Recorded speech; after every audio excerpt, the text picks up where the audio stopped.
The sting across my cheek silenced the entire boutique. My sister Nicole's diamond ring caught the light as her hand finished its arc through the air. A heartbeat earlier, I'd been holding out a delicate lace veil. Now my face burned where she'd slapped me, hard enough to leave her wedding party frozen in shock. "Get out!" she hissed, her voice low but clear enough for everyone to hear. "You're embarrassing me in front of everyone." The boutique lights suddenly seemed too bright. Every eye on me as I stood among $1,000 dresses with my hand pressed against my reddening cheek. Women I barely knew, Nicole's friends, our cousins, glanced away awkwardly, pretending to study hemlines and beadwork. Only our mother stared directly at me, her expression not of concern but warning. "Don't make a scene." But beneath the humiliation burning through my chest was something colder, more focused, because what my sister didn't know, what none of them knew, was that the platinum credit card in Nicole's designer purse was mine. The $24,000 deposit on her fairy tale venue, the photographer's retainer, the catering advance, the custom invitations, all paid from my savings account. I straightened my shoulders, touched the corner of my eye where tears threatened, and walked toward the exit without a word. As the boutique door closed behind me, I already had my phone in my hand, banking app open, finger hovering over cancel card.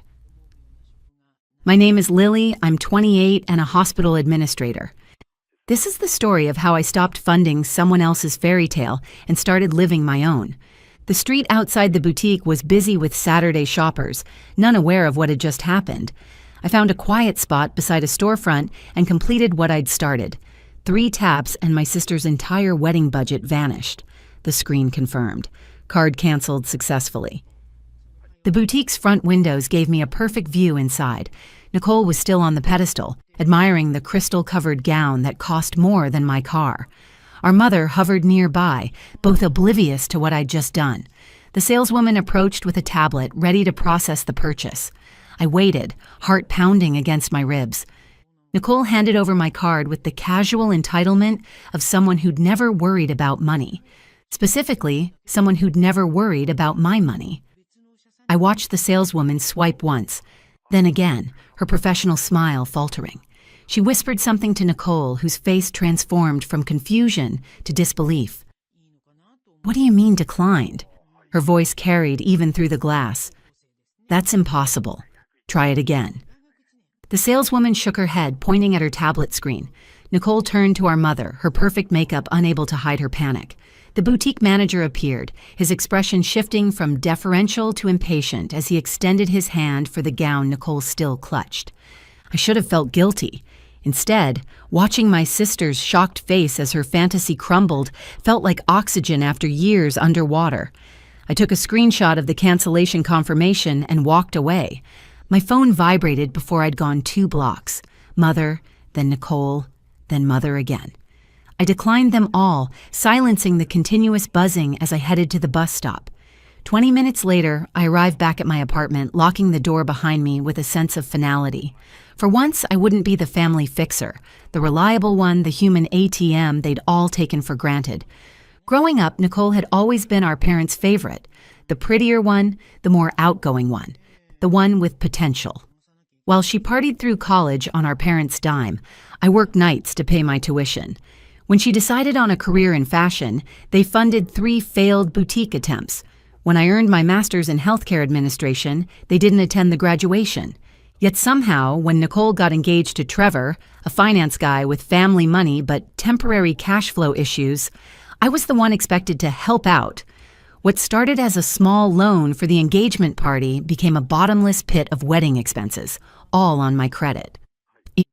"It's just until Trevor's bonus comes through," Nicole had promised 4 months ago. "Besides, you're not using that money for anything important." The unimportant thing was the down payment on my own apartment, a dream deferred while I kept funding hers.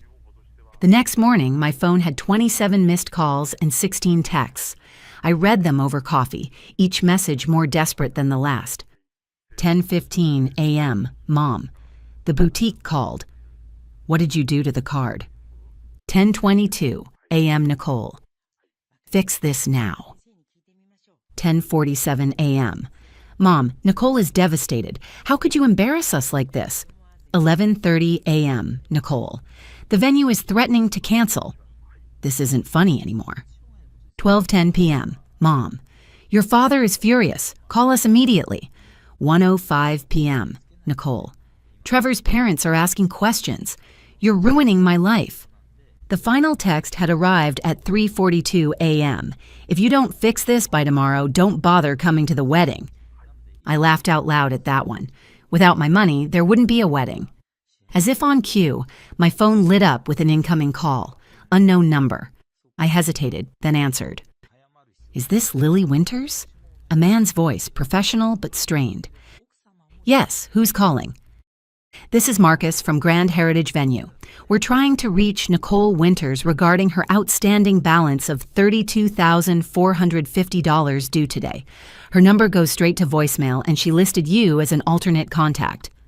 I closed my eyes, picturing the magnificent ballroom Nicole had selected. Crystal chandeliers, marble floors, capacity for 300 guests she'd insisted were absolutely necessary. I'm sorry, Marcus. I'm no longer involved with my sister's wedding finances. I see. His tone shifted slightly. Well, if you speak with her, please let her know that without today's scheduled payment, we'll be forced to release the date to another client. We have 3 couples on our waiting list. I'll pass that along. After hanging up, I blocked my parents and Nicole's numbers, then turned off my phone completely. For the first time in years, the constant weight of family obligation lifted from my shoulders. I spent the day walking in the park, treating myself to lunch at a cafe I'd always wanted to try, but had considered too expensive. The irony wasn't lost on me. When I finally turned my phone back on that evening back in my apartment, there was a voicemail from a number I recognized. Trevor, Nicole's fiancé. Lily, it's Trevor.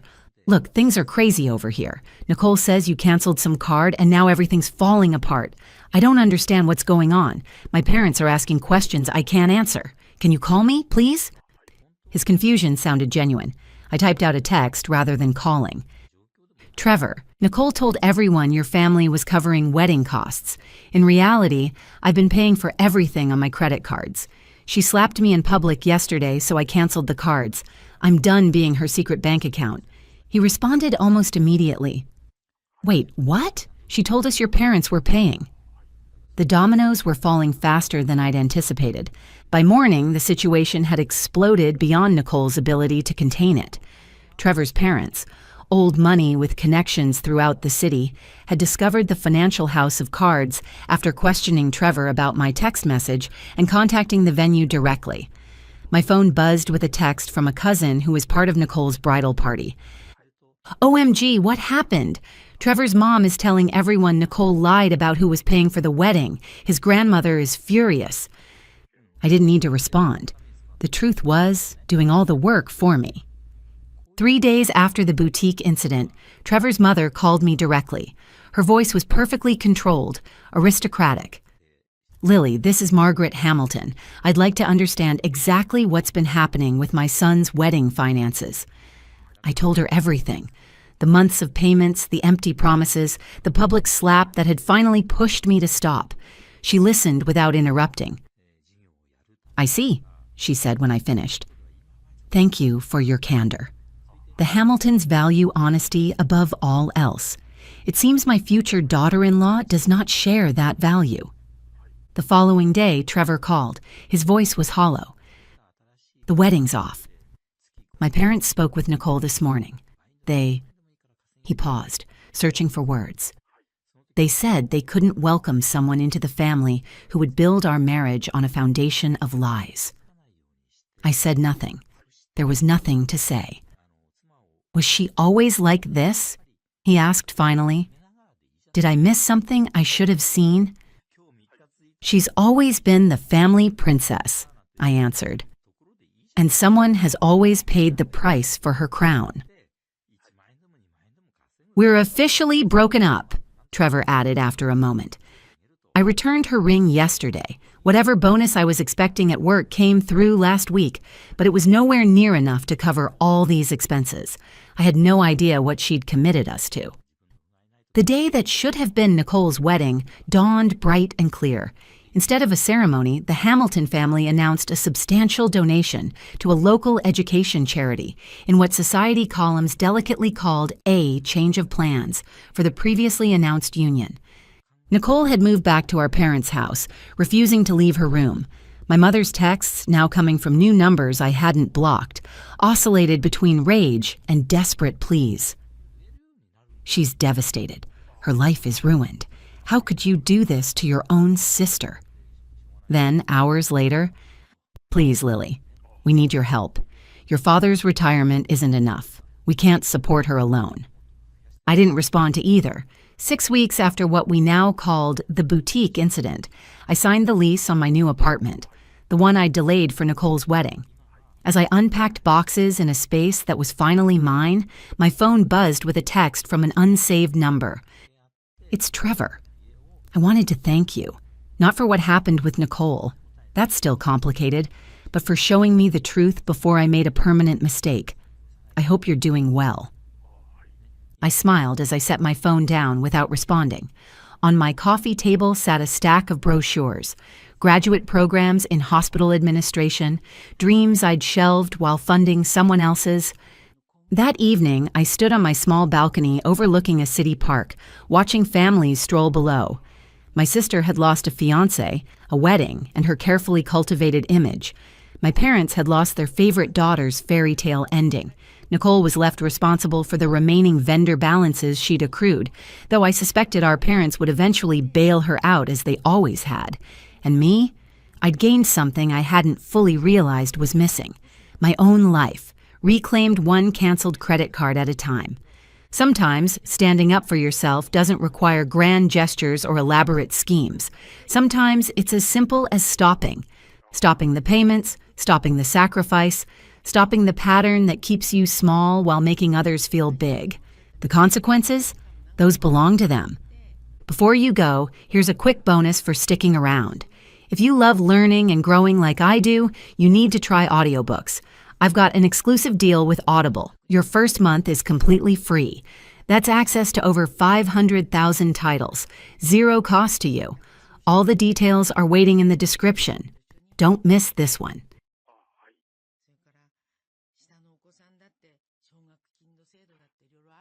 The scream tore through the apartment before I fully processed what I was seeing on my iPad screen. My sister, her dress hitched high on her thighs, her body pressing against my fiancé, was lunging toward him, lips pursed. Then came his voice, firm but panicked. "Olivia, stop!" I said no. My fingers trembled against the cool glass as I hit record, the weight of 3 years of suspicion crystallizing into this single, grotesque moment. From 200 miles away in my hotel room, I watched as Tyler backed away, his hands raised defensively. Olivia's face contorted, no longer the practiced smile she showed our parents, but something feral and entitled. "Why her?" she hissed, gesturing wildly. "She's always been the boring one. Just try me once before you decide." The air in my lungs felt solid as Tyler's back hit our bookshelf, the one we'd assembled together on our first anniversary. He was cornered. I could see the panic in his eyes, the same eyes that had looked at me with such certainty when he'd promised I'd never lose him like I'd lost everyone else. My name is Vanessa. I'm 31 and a marketing director. This is the story of how I finally broke the golden child spell. I'd spent my entire life watching Olivia take whatever she wanted.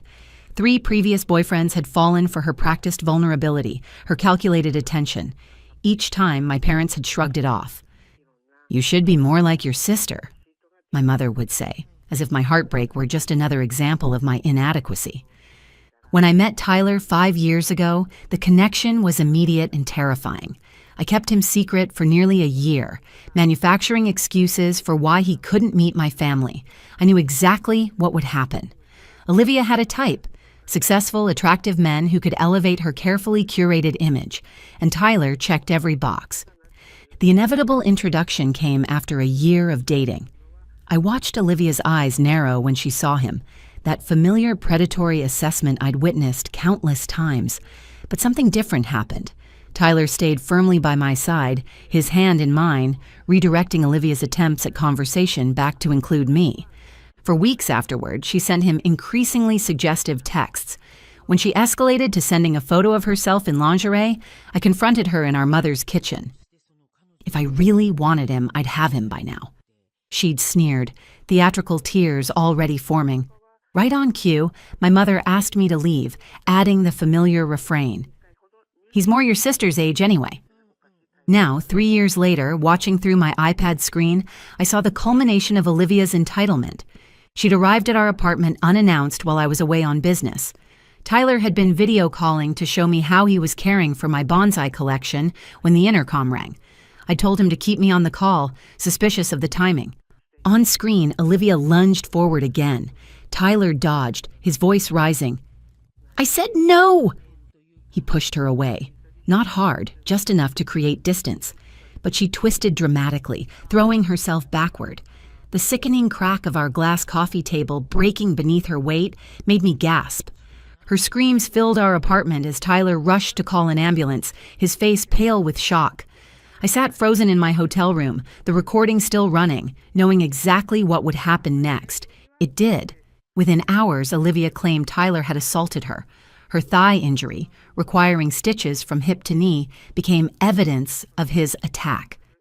My parents rallied around her, my father threatening Tyler with destruction, my mother calling me to say I needed to face the truth about that man. But for once, I had actual truth on my side. The recording showed everything: Olivia's advances, Tyler's repeated refusals, the accident caused by her aggression. When I presented it to the police, the narrative collapsed. Tyler's countersuit for assault and defamation succeeded, resulting in a substantial settlement that Olivia was ordered to pay. "He doesn't need the money," my mother had hissed when I answered her call after the court decision. "You've always been jealous of your sister's looks, her success. Now you've ruined her life to get back at her." I'd stared at my mother's name on my phone screen, suddenly seeing clearly the pattern that had defined my life. "No, Mom, you ruined her life by never showing her boundaries. And you nearly ruined mine by teaching me I deserved whatever scraps she left behind." Olivia moved away, unable to face the community that had witnessed her disgrace. My parents blamed me entirely. Their golden child's reputation was shattered, and in their eyes, I had betrayed blood for an outsider. I went from limited contact to almost none. My relationship with Tyler remained strong, though his parents initially viewed me with suspicion. Their son had nearly lost everything because of my family's drama. It took time for them to see that I was nothing like the chaos I came from. Gradually, Tyler's family became mine in all the ways that mattered. His mother invited me for weekly lunch dates. His sister texted me daily. His father taught me to fish on their family's boat, something my own father had only ever done with Olivia. When Tyler proposed last summer, his parents were ecstatic. "We're paying for the wedding," his mother announced. A proper Tuscan celebration for the daughter we never had. The words had made me cry. I didn't tell my parents about the engagement. My aunt and 2 cousins were the only blood relatives I invited to our destination wedding. It should have been simple: a clean break, a new beginning. Then came the texts. Somehow, my mother had gotten my new number. I later learned my cousin had shared it with my grandmother, who was still in contact with my parents despite knowing our situation. The messages started reasonably, asking about my life, suggesting reconciliation. When I didn't respond, they turned venomous. Yesterday, my aunt called to warn me that my mother was posting vicious lies about me on social media, threatening to boycott any family member who attended the sham wedding of my ungrateful daughter. I stared at the wedding invitation on my desk. Cream-colored paper with gold foil, Tuscany's rolling hills illustrated in delicate watercolor. The thought of my mother's bitterness reaching into this perfect weekend made my chest tight with something that felt dangerously like hate. But could you truly hate your own parents, even ones who had consistently chosen the child who hurt you? My phone lit up with another text, Tyler's mother. "Just checking the final head count for Friday's welcome dinner, and remember, your dress fitting is tomorrow at 3. I'll bring champagne." I looked at the photo beside my computer, Tyler and me on his parents' boat, both sunburned and laughing. Behind us, his father was making bunny ears over both our heads, while his mother pretended to push us overboard. They weren't perfect, but they were mine now. I blocked my mother's new number without reading her latest message. Then I called my aunt. "They're threatening to show up," she said immediately. "Your father booked flights. My friend at the travel agency saw the confirmation and warned me." "Then we'll have security," I replied, surprised by the steadiness in my voice. Anyone who couldn't love me when I needed it doesn't get to claim me when I'm happy. 3 weeks later, under a Tuscan sunset, I walked down an aisle lined with olive trees. Tyler waited at the end, flanked by his beaming parents. My aunt and cousins sat in the front row, defiant in their support. The seats where my parents might have been remained deliberately empty, not as a sign of absence, but as a reminder of my choice to prioritize peace. Sometimes the family you're born into teaches you exactly what you don't want. And sometimes, if you're very lucky, the family you choose shows you everything you deserve. When Tyler's father stood to give his speech, he raised his glass toward me first. "To the daughter who found us when we didn't even know we were looking," he said, his voice breaking. "Your strength has made our son happier than we've ever seen him." In that moment, watching the sunset paint everything gold, I realized something profound. Absence can be a gift when what's missing is the weight that once held you down.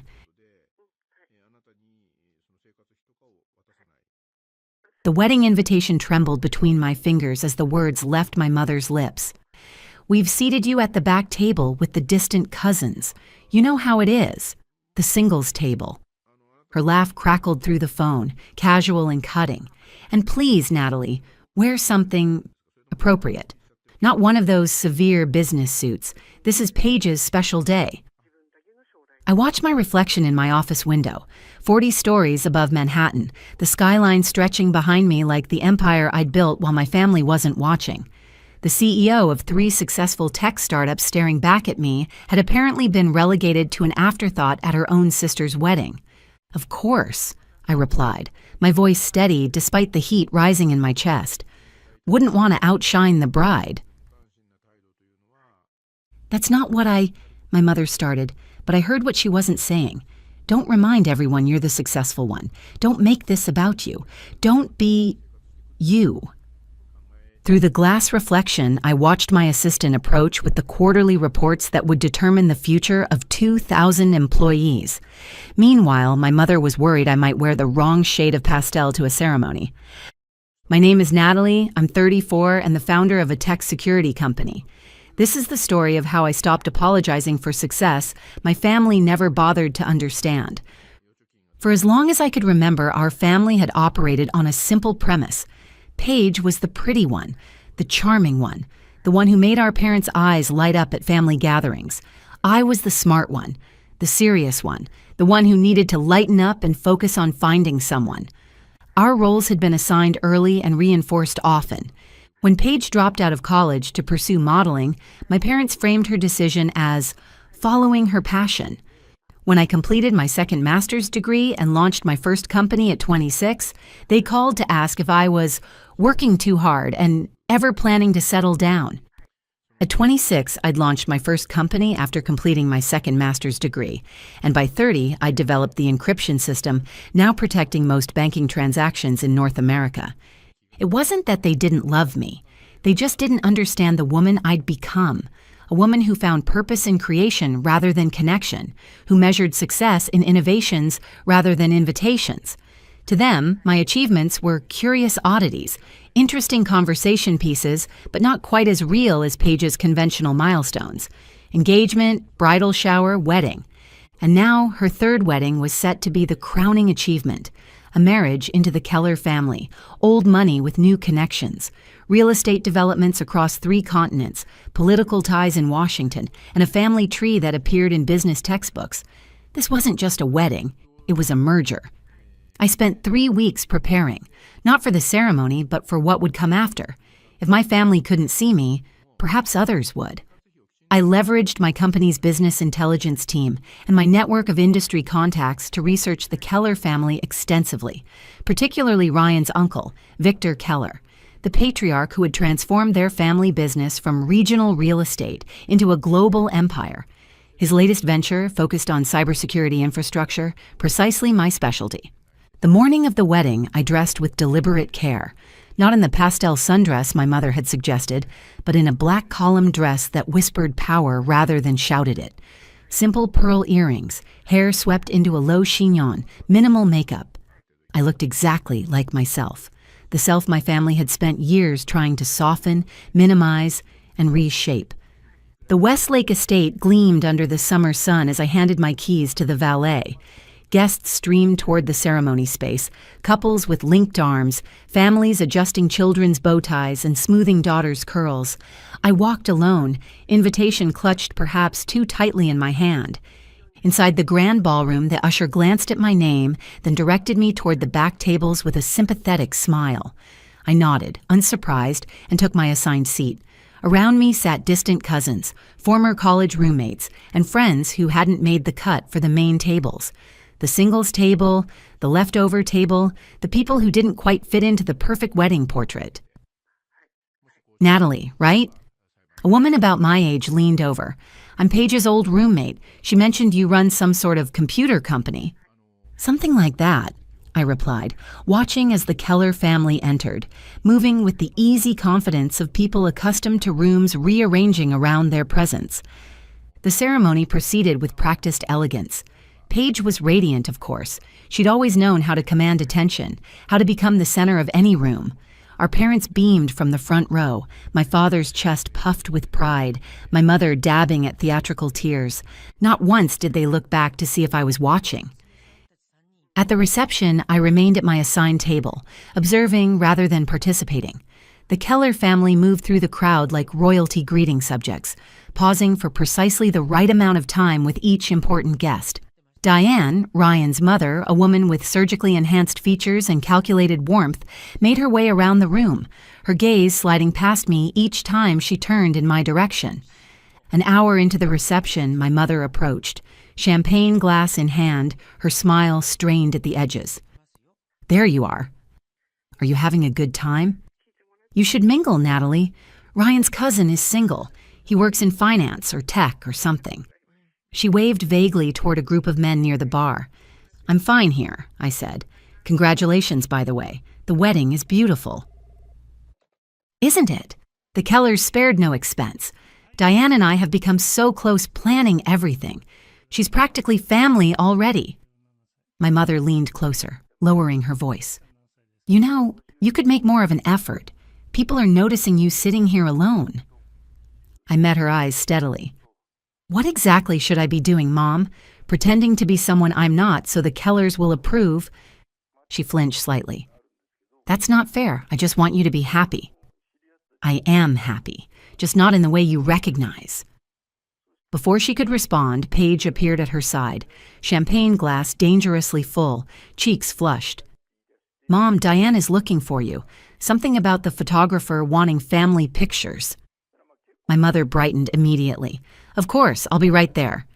She squeezed my arm briefly before hurrying away. Paige remained, swaying slightly. You came, she said, as if it were a surprise. I RSP'd yes. I know, but you're so busy with your work stuff. She waved her hand dismissively. Ryan's family keeps asking about you, you know, the mysterious sister who never shows up to family events. Is that how you described me? I asked, keeping my voice neutral. She shrugged, the motion sending champagne sloshing dangerously close to the rim of her glass. What was I supposed to say? My sister thinks she's too important for family gatherings. You could have said I built a cybersecurity company from the ground up, or that I developed the encryption system that protects most banking transactions in North America, or simply that I had prior commitments. Paige rolled her eyes. God, Natalie, not everything is about your career. It's my wedding day. Can you just be normal for once? Something shifted in me then, a quiet certainty replacing years of doubt. Define normal, I said. She stared at me, confusion clouding her perfect features. What? What does being normal look like to you, Paige?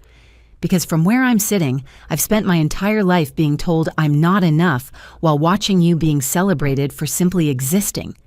Her face hardened. That's not true. You chose to be different.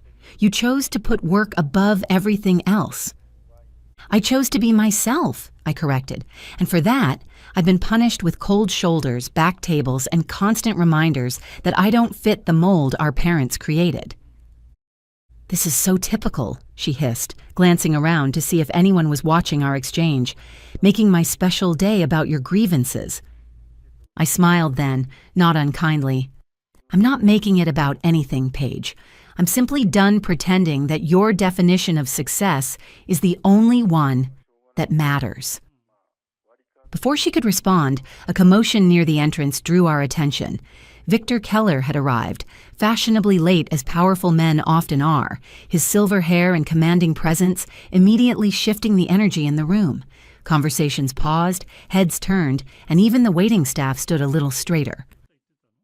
"That's Ryan's uncle," Paige whispered, instantly distracted from our conversation. "The important one." I watched as Victor scanned the room, his gaze sharp and assessing. When his eyes landed on me, something changed in his expression. Recognition, perhaps, or curiosity. He said something to his assistant, who nodded and made a note on his tablet. The reception continued, but I felt the weight of attention shifting. Victor Keller made his way around the room, stopping to speak with key guests, each conversation brief but focused. When he finally approached our table, Paige was immediately at his side, her hand proprietary on Ryan's arm.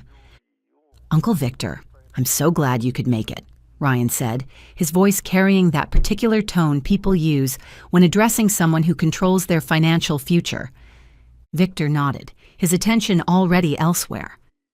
"Ms. Reed," he said, looking directly at me, "I thought I recognized you. Your presentation at the Geneva Security Summit last year was remarkable." The silence that followed was exquisite. Paige's smile froze, Ryan looked confused, and around us, conversations stuttered to a halt. "Thank you, Mr. Keller," I replied, rising to meet his extended hand. "I didn't realize you were in attendance." "I wasn't," he said. "But after 3 of my security advisors mentioned your keynote, I made a point of watching the recording. Your approach to quantum-resistant encryption is years ahead of your competitors." From the corner of my eye, I saw my mother and father exchange glances, their expressions a mixture of confusion and dawning realization. Diane Keller was staring at me as if seeing me for the first time. "Victor," she began, "you know Natalie?" He turned to her with mild surprise. "Know her. Her company's security protocols protect half our international holdings. When Ryan mentioned his fiancée had a sister in tech, I didn't make the connection." He looked back at me. "Though I'm surprised you're seated all the way back here." The implication hung in the air like smoke. Paige's fingers tightened around her champagne glass, her knuckles white. "Family dynamics," I said simply, offering no excuses for them. Victor nodded, understanding perfectly. "I'd like to continue our conversation about the Berlin project," he said. "Perhaps you'd join me?" He gestured toward the head table, where empty seats awaited beside the family patriarch. As we walked away, I heard Diane's urgent whisper to my mother, "You never mentioned Natalie was that Natalie Reed." The rest of the evening unfolded like a carefully orchestrated correction. I sat beside Victor Keller, discussing security infrastructure, while the wedding party looked on in varying states of confusion and reassessment. My parents hovered nearby, clearly unsure whether to be proud of my apparent importance or embarrassed by their previous dismissal. Later, as the dancing began, my father approached, his expression uncharacteristically humble. "Natalie, I had no idea your work was so significant." I met his gaze evenly. "I know, Dad.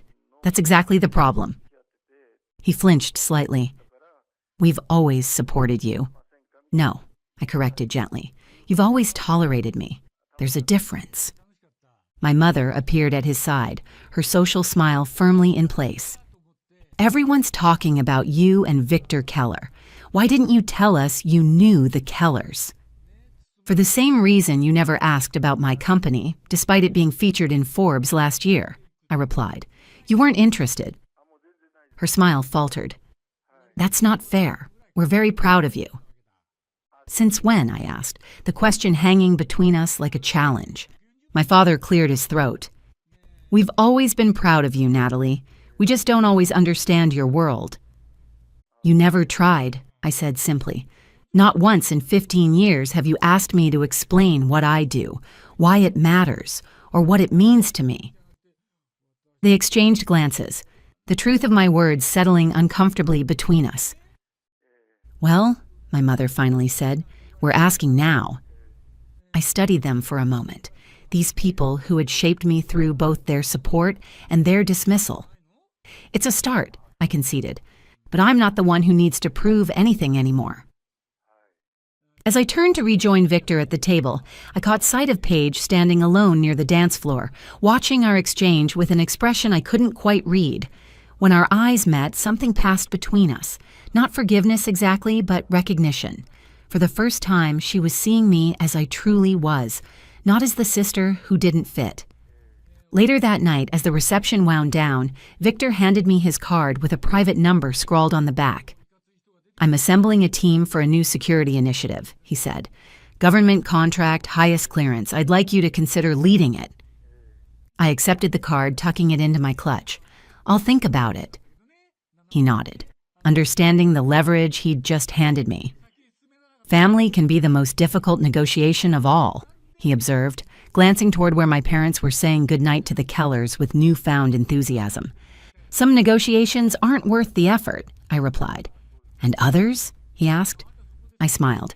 Others are simply waiting for the right terms. I drove the familiar 90-minute route back to my Manhattan apartment, the contrast between the upstate wedding venue and city skyline mirroring the distance I'd always felt from my family. The way I'd arrived, but something fundamental had shifted. The validation from Victor Keller wasn't what mattered.